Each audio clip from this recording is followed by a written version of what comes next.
जम्मू आ गए, दिल्ली आ गए, अलग अलग जगह पे आ गए, और अगर सरकार उनको कहेगी कि फिर से हम मेरी बात समझ गए? क्या सबके साथ मर्डर हो जाता है? क्या सारी बहुएं जला के मार दी जाती?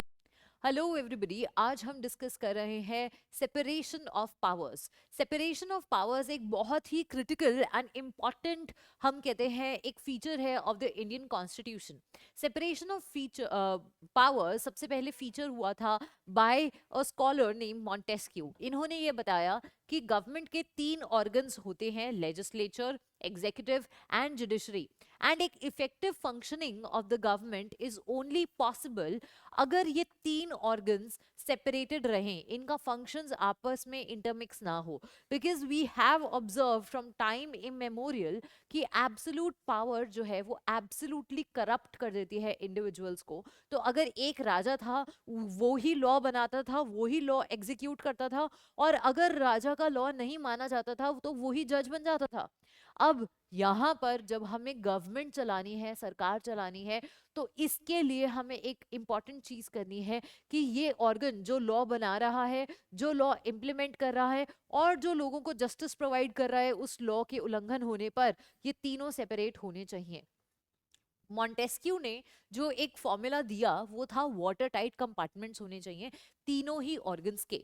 बट जब इंडियन कॉन्स्टिट्यूशन में हमने इस सेपरेशन ऑफ पावर्स की डॉक्ट्रिन को इनकॉर्पोरेट किया, तो हमने कहा कि ऐसा वाटर टाइट कंपार्टमेंट तो हम बना नहीं सकते हैं, और ये फीजिबल भी नहीं रहेगा, क्योंकि इसके भी शॉर्टकमिंग्स हमने देखे हैं, जैसे कि हम अमेरिकन कॉन्स्टिट्यूशन में देखते हैं।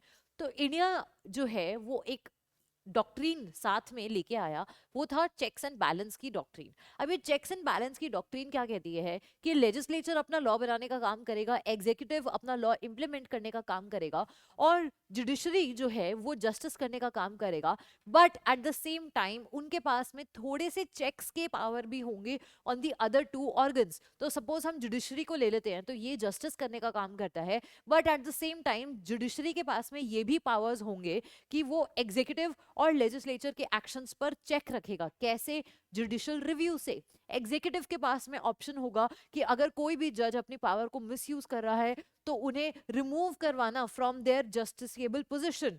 एंड एग्जीक्यूटिव लेजिस्लेचर की अगर हम बात करें तो ना ही सिर्फ वो लॉ बनाने का काम करता है, बट ऑल्सो रिकमेंडेशंस का काम करता है। जुडिशरी के कोई भी लैंडमार्क जजमेंट अगर होता है जिसमें कोई नया लॉ हमें चाहिए नीड ऑफ द सोसाइटी को देखते हुए, तो वो भी फॉलो करता है लेजिस्लेचर। तो हम ये देखते हैं कि ये तीनों एक ही प्लेटफॉर्म पे मेंटेन रहते हैं, और साथ ही में एक दूसरे के ऊपर एक चेक बना के रखते हैं, एक सुपरविजन बना के रखते हैं कि कोई भी अपनी पावर को मिसयूज या अब्यूज ना करे। Thank you. Subscribe for more content.